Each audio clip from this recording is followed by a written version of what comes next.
Asa naman ang tulo ka mga Indonesian passport holders? Kinang Gisubay karon sa National Bureau of Investigation human nakuha ang tulo ka mga passport gikan sa vault nga nasakmit sa POGO hub gikan sa dakbayan sa Lapu-Lapu. Ano ang report? Giklaro sa NBI nga ang tanang na rescue ug mga nasikop nga mga langyaw sulod sa POGO hub sa dakbayan sa Lapu-Lapu adunay mga passport.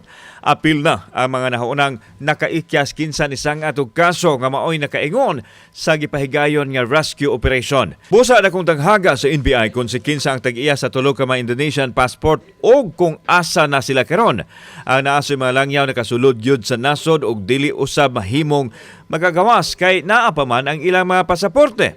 Wa pay butyag sa NBI ang identity sa mga passport holders. Nakig-alayon na usab sila karon sa Bureau of Immigration o sa Indonesian Embassy mahitungod sa record sa tulo ka mga langyaw. So we are in the process of requesting the Bureau of Immigration to check as to their status as well as coordination with the Indonesian Embassy because these three passports are Indonesian nationals.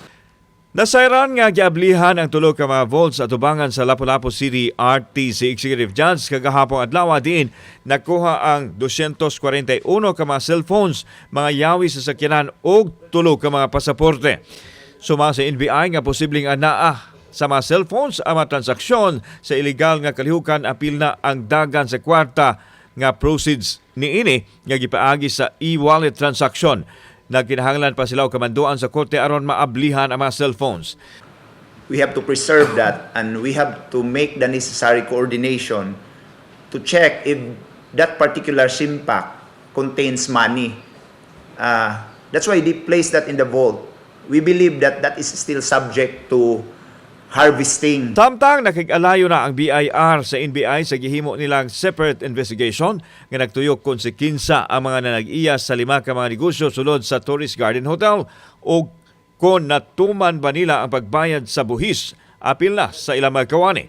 Our concern now is more on the sa kanhi manggod nga kuan like POGO, PAGCOR, it's more on the withholding of its employees or sa officers. So mo na mo i-look out. Maybe na mga list dito nga gitago o kinsa ni sila.